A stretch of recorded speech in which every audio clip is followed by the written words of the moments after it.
Chapter 35. We meet Gilfillan in this chapter, and Major Melville isn't very impressed with him.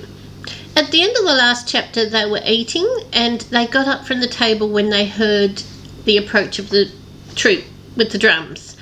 Major Melville stepped out of the room, out onto a sort of a terrace. I gather it's the usual system where the dining room has like French doors, or some doors anyway, that open directly to the outside.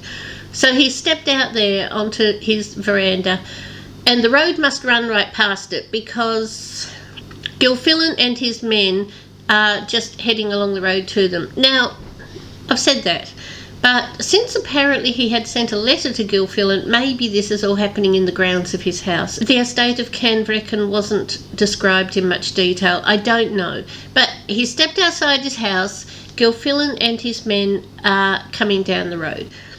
There's only about 30 men, and Major Melville is not pleased with this either. He thinks to himself that 6 grenadiers could take out the whole lot of them. They don't seem very disciplined. They don't seem very experienced. Gilfillan himself is described as... well, actually, he's not really. We sort of get half a page about him, but it's not really description. A thin, dark, rigid-looking man, about 60 years old. I suppose that's telling us something. The spiritual pride which in mine host of the candlestick mantled in a sort of supercilious hypocrisy was in this man's face elevated and yet darkened by genuine and undoubting fanaticism. I'm not 100% sure that I know what Scott means by that, but he does go on to say that you could imagine this man in any kind of really extreme situation being devout. A martyr at the stake, a soldier in the field, a lonely and banished wanderer consoled by the intensity and supposed purity of his faith. I think that's worth noting, supposed purity. Scott isn't really endorsing Gilfillan's religion. He's saying that Gilfillan feels it, but he's distancing himself quite strongly from it. Mr. Gilfillan's dress was that of a West Country peasant. Better materials than the lower ranks, but he doesn't have any of the affectations of a gentleman. He keeps his dress quite simple, quite humble, and I think this is something you see in this era that Scott seems to point out, quotation mark humble. Like, they're dressed simply, but they're making a show of dressing simply, if that makes sense. His arms were a broadsword and pistols, which from the antiquity of their appearance might have seen, and he mentions various battles that we wouldn't know, very old anyway, it's very old, and the other men in his troop are also carrying quite old weapons, if they're carrying weapons at all. There were about 30 of them. They were in ordinary lowland dresses of different colours, which contrasted with the arms they bore, gave them an irregular and mobbish appearance. In front were a few who apparently partook of their leader's enthusiasm, men obviously to be feared in a combat where their natural courage was exalted by religious zeal. Others puffed and strutted, filled with the importance of carrying arms, and all the novelty of their situation, while the rest, apparently fatigued with their march, dragged their limbs listlessly along, or straggled from their companions to procure such refreshments as the neighbouring cottages and alehouses afforded. Major Melville isn't impressed by any of this. And note, we are in Major Melville's head here, even though Edward is present. Edward is standing right beside Major Melville, but we learn about this through the Major's thoughts. So the Major says, "Did you get my letter?" And Gilfillan says, "Yes." That took a whole page in this book. The Major then says, "Where are the rest of your men?" And Gilfillan says, "Some of the people hungered and were athirst by the way, and tarried until their poor souls were refreshed with the word," meaning they stopped to listen to a sermon. Major Melville is rather shocked by this. Appalled is probably closer to the truth. "And have you, sir," said the Major, "when the rebels are about to spread themselves through this country, actually left a great part of your command at a field preaching?" And Gilfillan smiled scornfully. "Even thus are the children of this world wiser in their generation than the children of light." The Major gives him some advice as to how maybe he needs to manage his troops if he's going to stay safe. "I would advise you to keep your men more closely together, and that each in his march should cover his file leader instead of straggling like geese upon a common. And for fear of surprise, I further recommend you form a small advance party of your best men with a single vedette in front of the whole march." But Major Melville stops himself because he notices Gilfillan isn't listening to him. He then says, "This is the prisoner you are to take with you. Please treat him well. Also, you are to subject him to no other restraint than is necessary for his security." Mr. Gilfillan doesn't take this kindly. "I have looked into my commission," said Mr. Gilfillan, "subscribed by a worthy and professing nobleman, William Earl of Glencairn. Nor do I find it therein set down that I am to receive any charges or commands about my doings from Major William Melville of Canvreckan." And that's an insult. "Nothing in my order says I have to listen to you." Major Melville reddened even to the well-powdered ears which appeared beneath his neat military side curls. "Mr. Gilfillan," he answered with some asperity, "I beg 10,000 pardons for interfering with a person of your importance. I thought, however, that as you have been bred a grazier, there might be occasion to remind you of the difference between Highlanders and Highland cattle." So, insult for insult. At which he shakes Edward's hand and says, "I am truly sorry we should part in this way, but I trust when you are again in the country I may have an opportunity to render Canvreckan more agreeable than circumstances have permitted on this occasion." Note here something that you see in many, many books of this era, which is the way matters are carried on among members of the aristocracy. Even with their enemies, they're very courteous, they're very friendly. You certainly see this right across the literature. And not only English literature either. Morton also took an affectionate farewell of Edward, and Edward, having mounted his horse with a musketeer leading it by the bridle and a file upon each side to prevent his escape, set forward upon the march with Gilfillan and his party. Through the little village they were accompanied with the shouts of the children, who cried out, "Ay, see to the Southland gentleman that's gone to be hanged for shooting Lang John Muckleroth the smith." And that's the end of the chapter. So, not much to say here. Probably nothing to say at all that I didn't say through it. So I'll just go on. Chapter 36. This one goes in a way that perhaps we might have anticipated it would. They march out of the village and they're heading, it's apparently 18 miles from Canvreckan to Stirling, but Mr. Gilfillan thinks that if they travel a few hours into the night, they'll get there that evening. So that's his plan. So they move along rather briskly along a road that isn't really described to us, but it's, countryside, bush. Mr. Gilfillan, for a while, is in front, but his curiosity overcomes him and he sort of steps back beside, I think he's walking, I'm pretty sure he's walking. I think the only one on a horse is actually Edward. So Gilfillan sort of lags back a little bit so that Edward can catch up to him, and there's men in front and men behind. And he wants to know what Edward thinks, but Edward isn't very forthcoming, so instead, he sort of just launches into some big lecture, sermon, discussion, because he likes the sound of his own voice, quite clearly. So he's talking about religion, and he wanted to know the clergyman that was with Major Melville, what religion was he, and Edward says he's Presbyterian. Gilfillan doesn't have much respect for Presbyterians, so he says, "I suppose you're a Presbyterian too," and Edward says, "No, I'm Church of England." Gilfillan feels there's not much difference between Presbyterian and Church of England, they're much the same. He thinks this is all very bad for Scotland, that Presbyterians and Church of England folk might have taken root in the country.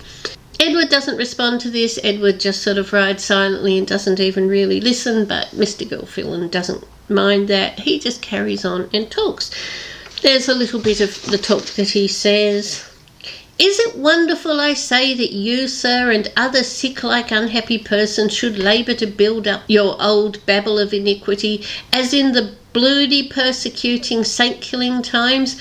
I trow, gin ye werena blinded with the graces and favours and services and enjoyments and employments and inheritances of this wicked world, I could prove to you by the scripture in what a filthy rag ye put your trust, and that your surplices and your copes and vestments are but cast-off garments of the muckle harlot that sitteth upon 7 hills and drinketh of the cup of abomination.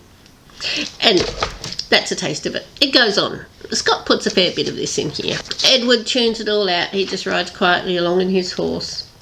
We realise that somebody has joined the party. It's a beggar, a pedlar, who had joined the march from a crossroad and who sighed or groaned with great regularity at all fitting pauses of his homily. Gilfillan is kind of interested by this guy who seems to be thinking the right way and feeling the right way, asks him who he is and what he's doing. And he says, a poor pedlar that's bound for Stirling and craves the protection of your honour's party in these kittle times. Ah, your honour has a notable faculty in searching and explaining the secret. Anyway, he flatters him hugely. So Gilfillan is kind of pleased with this guy and flattered, quite obviously. The pedlar asks him about cattle, mentions that the place that Gilfillan came from had, how does he phrase it? Siccan a breed of cattle is not in ony lad's land in Scotland, meaning it's the best cattle out there. Gilfillan is flattered on this point. He has a lot to say because remember he's a grazier. Major Melville noted that he might have turned into a sort of religious commandant of this troop, but he's actually a grazier. And for the next mile or two, Gilfillan has a lot to say about cattle, the types of cattle that are in the place that he comes from, that he breeds himself, what they're good for, what they're not good for, husbandry, all of that sort of stuff. They talk for several miles. And then there's an incident. The rays of the sun were lingering on the very verge of the horizon as the party ascended a hollow and somewhat steep path, which led to the summit of a rising ground. The country was unenclosed, being part of a very extensive heath or common, but it was far from level, exhibiting in many places hollows filled with furze and broom, in others little dingles of stunted brushwood. A thicket of the latter description crowned the hill up which the party ascended. The foremost of the band, being the stoutest and most active, had pushed on, and having surmounted the ascent, were out of ken for the present. Gilfillan, with the pedlar and a small party who were Waverley's more immediate guard, were near the top of the ascent, and the remainder straggled after them at a considerable interval. I read that out not only to explain the setting, but because it reminds me of Tolkien. I think this is another great description of the sort that Tolkien does in The Lord of the Rings. We can really see what's going on.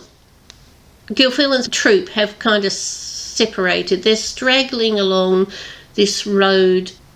The front ones are out of sight. The back ones are way, way, way behind. He hasn't kept them together as Major Melville advised him to do. And so they reach the top of this little incline and the pedlar suddenly realises that he's lost his dog. The one criticism I have of this chapter is I think it would have been stronger if the dog had been mentioned at the start. They should have mentioned that the pedlar was here with a dog. He's now lost his dog. He's looking around. He can't find his dog and he whistles for it. Gilfillan isn't all that pleased with this because looking for the dog takes the pedlar's attention away from him. That's the only reason that Gilfillan doesn't like this. He's sort of annoyed with this whistling because he wants to get on and talk more. And the pedlar's interrupting him. And he says, look, forget the dog. It's gone. We've got to get on. But the pedlar says, oh, just whistle one more time. We'll see if he comes. And so he does. He whistles. This last signal was answered in an unexpected manner, for 6 or 8 stout Highlanders who lurked among the copse and brushwood sprang into the hollow way and began to lay about them with their claymores. Gilfillan, unappalled at this undesirable apparition, cried out manfully, "The sword of the Lord and of Gideon!" and drawing his broadsword would probably have done as much credit to the good old cause as any of its doughty champions. But behold, the pedlar, snatching a musket from the person who was next him, bestowed the butt of it with such emphasis on the head of his late instructor that he was forthwith levelled to the ground, which means the pedlar has grabbed a musket and clobbered Gilfillan with it. Gilfillan has been knocked unconscious. In the confusion which ensued, the horse which bore our hero was shot by one of Gilfillan's party as he discharged his firelock at random. Waverley fell with and indeed under the animal and sustained some severe contusions, but he was almost instantly extricated from the fallen steed by 2 Highlanders, who each seizing him by the arm, hurried him away from the scuffle and from the high road. They ran with great speed, half supporting and half dragging our hero. Without Gilfillan in charge, his troop don't really know what to do. They're not disciplined, they're not trained in any way, and they're all spread out. So the Highlanders run off with Edward, and that's the end of the chapter. I sort of feel like I should say something there, although it was kind of inevitable that this would happen. It probably wasn't so inevitable in its day. I mean, we see this all the time in modern movies, modern games, modern books, but this was sort of the dawn of the fiction era, and this quite possibly was a surprising event to many of the readers. So I think the chapter works, I think it's good, and we'll just carry on. I will also mention, though, that was chapter 36, and this book, being a rather large book with very short chapters, has a total of 72 chapters, so we've now reached the halfway point. We're in the second half of the story. Chapter 37. Edward was injured by the fall of the horse. It's night and the Highlanders are carrying him along, and they're not really talking to him. They're speaking a few words in Gaelic to each other. Anytime he tries to talk to them, they just tell him they can't understand English, using a Gaelic sentence that he has come to know quite well. Edward, who does seem to have learned a few things about Highlanders by now, is aware that they will say this both if they don't speak English or if they just don't intend to talk in English. So it might just mean that they don't want to say anything right now. Either way, they're not going to talk to him. He was actually quite injured. They take him along the path. It's dark, remember, it's night, down some kind of narrow track through the trees, and they have to carry him because he can't actually walk. They don't know how injured he is. They're becoming aware that he is somewhat injured. And eventually he can hear a brook. He doesn't really know where he is, but they take him into what is described as a hovel, which is really just like a hut. A little hut with a dirt floor with like broken walls. It's more than a one-room hut though. It's at least a 2-roomed hut, because they put him in a bedroom and they can close the door on him there, and there's another room in which they do lots of stuff. So it's not just a hut, it's a little house, a little kind of wrecked type of house. He's left there with an old Highlander and a young Highlander who look after him very well. They took his portmanteau as well when they got him. That was being sent along with him to Stirling. So he's got his portmanteau and they just give it back to him. He doesn't know if he's a prisoner of theirs. He does ask about Vichanvor, and he realises when he gets into this hut, hovel, whatever, and there's a fire going, he can see them by firelight. He also sees them over the next few days when it is daylight. He realises that they are not Vichanvor's men, because Vichanvor has a way that he insists that his men dress, a certain tartan that he insists that they wear. These guys don't have that. Now, he was quite injured and he develops a fever.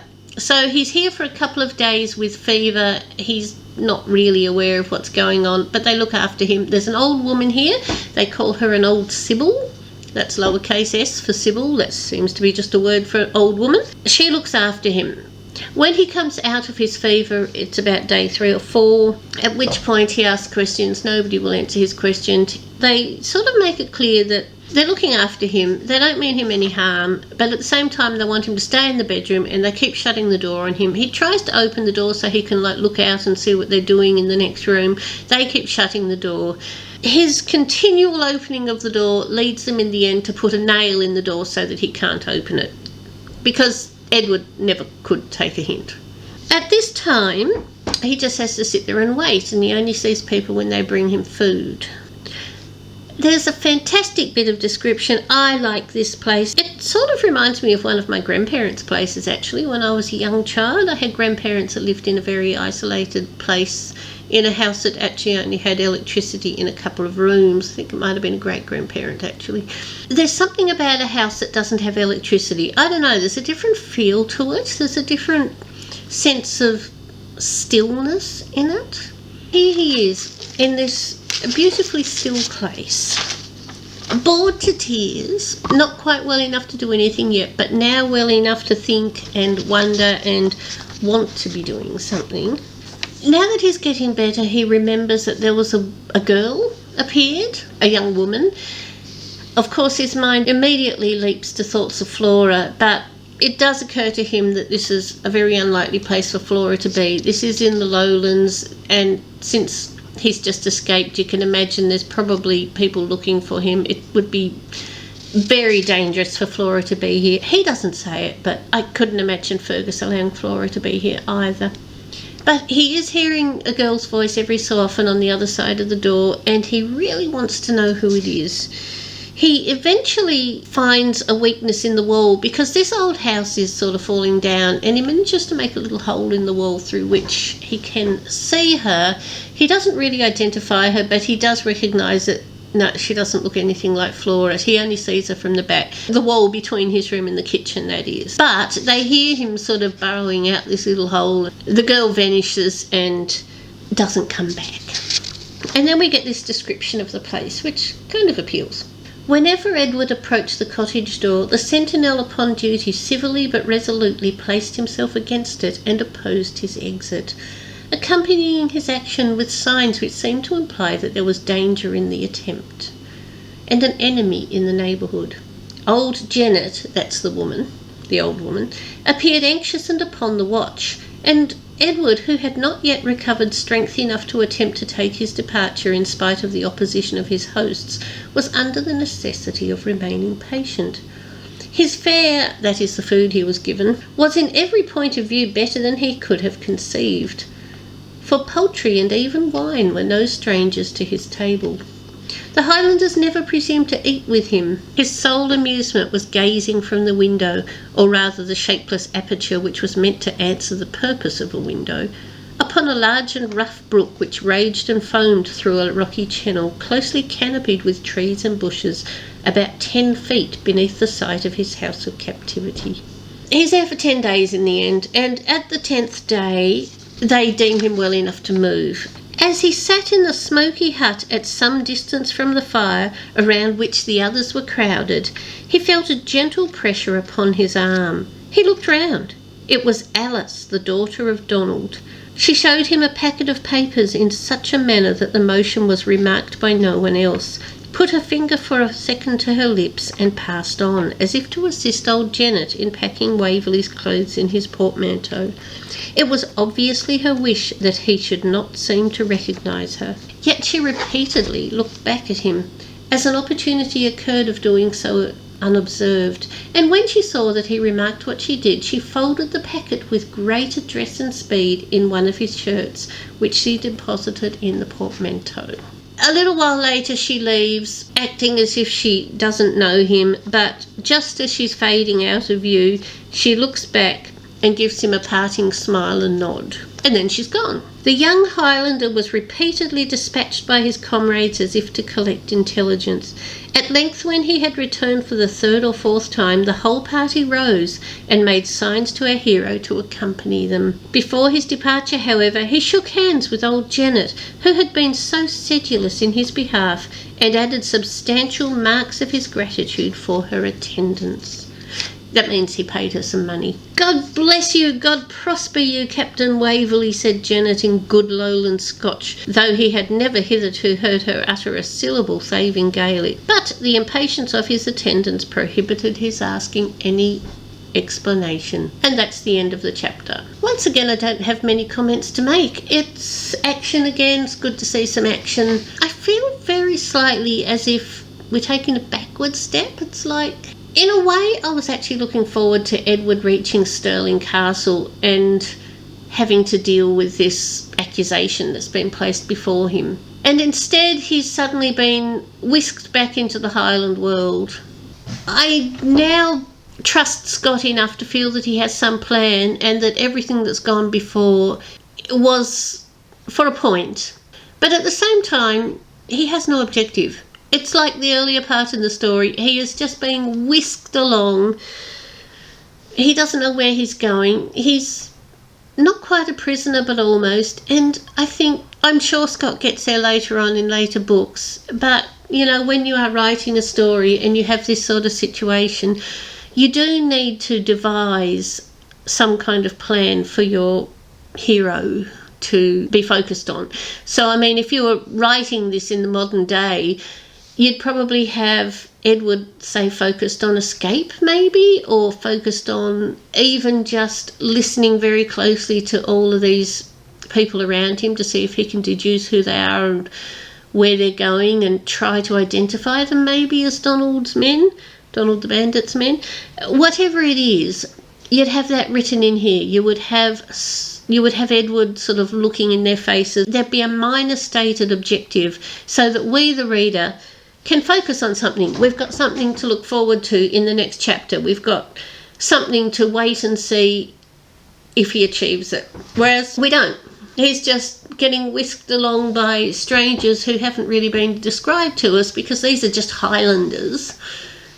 And Scott never does describe just Highlanders. He only describes the lords, the aristocrats, the senior people. And that makes some sense because that's how Edward thinks. Edward has that aristocratic blindness to the common man. So it does make some sense that Edward is just seeing these as kind of men, just men. But we, the readers, need a bit more than that. Because although he is seeing this as just men, there's something he's looking at. Every minute there is something he's looking at. We don't know is it raining? Has there been any rain? Is it wet? Is it dry? Is it hot? Is it cold? Is it windy? Are there birds? Is he worried by insects? Is there mud? Are these people taller than him? Do they seem stronger than him? We don't know. And I wish we did. It would just help build the scene. So that's me getting very critical again, and I don't really mean to. It was a short chapter. It was a chapter of action. Scott has improved hugely from the beginning, but I kind of think the way that this chapter was written was slightly a backward step. Plus, given that there have been 4 women introduced in the whole thing, so, okay, 5 counting Rachel. 5 women introduced in the whole thing. It was kind of obvious that this was going to be Alice, although there was one moment when I thought maybe it's Rose, maybe she's got some kind of secret life, but I don't think so. I don't think we're going to see much spirit from Rose at all, really. She's done a few good things, but I don't think she's a doer in this way, and I don't think she's like one to rough it with the standard Highlanders, the common rabble. So it was going to be Alice. I like Alice. I think she might be good for Evan. Anyway, on that note, I'll stop.